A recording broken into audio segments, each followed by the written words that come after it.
vamos falar um pouquinho sobre o apego a padrões, né? A uniformidade de pessoas autistas.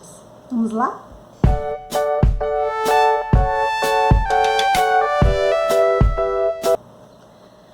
Pois é, pessoal, existem diversas características, né, que podem ser apresentadas por pessoas com transtorno do espectro autista, né, que eu chamo de autistas, e uma delas é o apego a padrões, a rotinas, né, a uniformidade, né?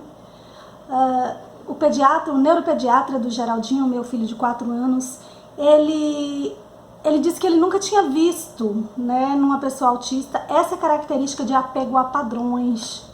Apesar da literatura mencionar essa questão do apego à uniformidade e a padrões, é mais comum o apego a rotinas, né, a ações que são recorrentes, mas a padrões de uma maneira muito específica, ele disse que não tinha visto. Como é que eu vou falar um pouquinho sobre minha experiência para vocês, né? Eu vou contar desde que Geraldinho era bebê, que ele começou a engatinhar, nós percebemos, meu esposo e eu, algo interessante, nós consideramos interessante. Nós percebíamos que Geraldinho gostava muito de engatinhar na sala e num corredor que tinha na sala do nosso apartamento, do apartamento que morávamos na época, mas quando ele chegava na soleira que dividia entre o corredor do apartamento e a varanda da casa, ele não passava. E mais ainda, ele evitava passar se tivesse um tapete. Então ele vinha engatinhando, parava na soleira e sentava. E aí, quando nós o pegávamos, o colocávamos na varanda, ele continuava engatinhando e brincando normalmente. A gente achava interessante, né? Talvez porque ele não gostasse do tapete, porque ele achasse estranho, porque ele tivesse medo de atravessar o tapete. Mas nós não levantamos hipóteses sobre isso na época em que ocorreu. Na época, nós nem sabíamos que Geraldinho era autista ainda, né? Nós começamos a identificar os sinais de autismo quando ele completou 1 ano e 1 semana de idade, quando ele regrediu na fala e estava tendo crises quando nós saímos de casa, na presença de outras pessoas. Então, de fato, eu comecei a assistir vídeos e a perceber padrões e características autísticas em Geraldinho quando a gente suspeitou de autismo. Na verdade, quem primeiro suspeitou foi a pediatra dele, a doutora Ubaldina Calixto.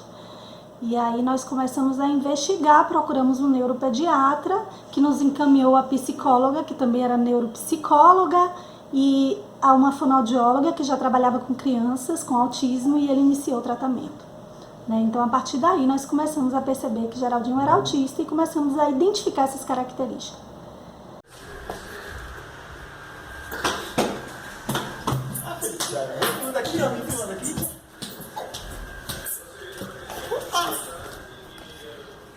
Vem. Tem um obstáculo na frente. Vem.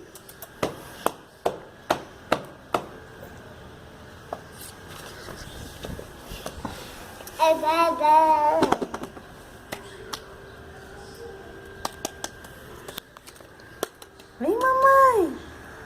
Parou no meio, Geraldo!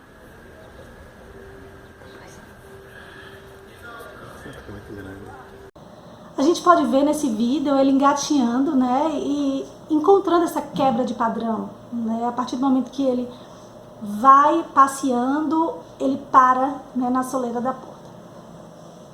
No outro vídeo ele já está maiorzinho, né, eu não me recordo exatamente qual a idade dele, não sei se 2 anos de idade ou 2 anos e meio de idade, mas eu vou tentar me lembrar.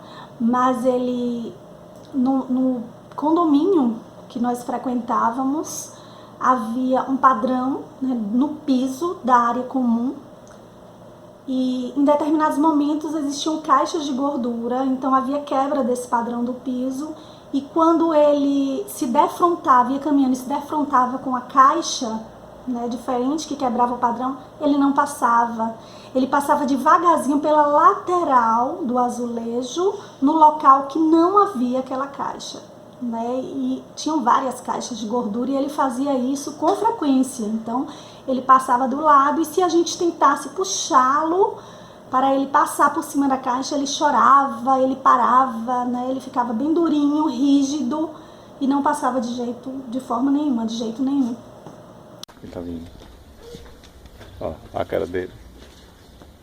Mas ele não passa pelo negócio. Sai, Paulo. Vamos. Vem, Geraldo. Quero ver se ele vai fazer uma fácil difícil.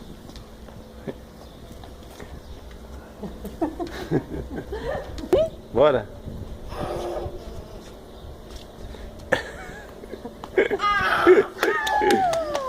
Então, é interessante a gente observar, né, essas características específicas dos autistas, né, essa dificuldade em quebrar essa uniformidade. É claro que a gente tem que, aos poucos, ir ajudando para que eles possam estar quebrando esses padrões. No caso de Geraldinho, com o tempo, à medida que a gente ia passando por cima da caixa, naturalmente a gente ia dizendo para ele que tudo bem, que era seguro, e com o tempo ele foi se acostumando e hoje ele caminha por cima daquela caixa de gordura e ele não se importa de fazer essa quebra de padrão. É importante que a gente ajude a criança a superar os desafios que ela vai enfrentar, mas é claro que isso precisa ser feito paulatinamente, né? Porque para aquela criança, a criança autista, é uma ruptura muito grande, já que o funcionamento do cérebro dele é condicionado para que ele não quebre aquele padrão.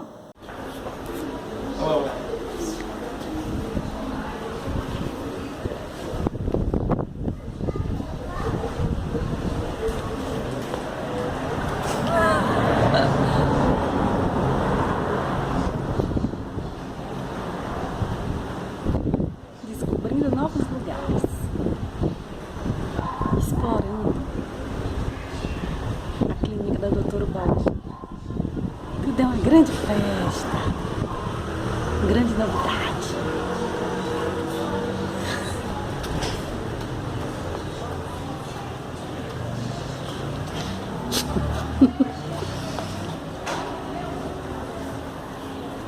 Então a gente precisa respeitar esse diferencial, né? Mas ao mesmo tempo a gente precisa ajudar essa criança a superar as dificuldades que possam dificultar a socialização, ter uma vida com boa qualidade, uma vida mais tranquila, né? Então, com jeito, com conversa, com explicações, com segurança e com paciência, a gente consegue tudo isso.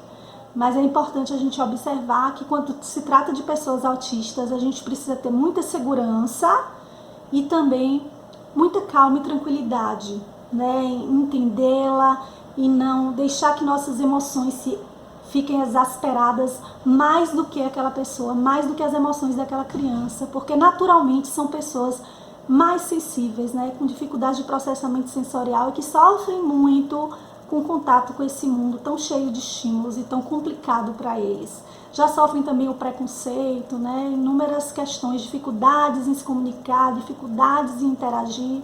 Então a gente precisa ter empatia, né? Enquanto profissionais da área de educação e da área de saúde, é necessário que cada profissional seja muito seguro dos conhecimentos que tem na sua profissão e sobre autismo e buscar conhecer um pouco daquele paciente ou daquele estudante e ajudá-lo com segurança e com tranquilidade, que tudo vai dar certo. Um abraço, bom estar aqui com vocês, dá uma curtida aí no canal, compartilha com amigos, com familiares, se inscreve, que nós estamos aqui para difundir a causa, para difundir conhecimento sobre autismo, porque dessa forma a gente vai ajudar a melhorar a qualidade de vida de pessoas autistas e de familiares de pessoas autistas. Beijão. Até mais.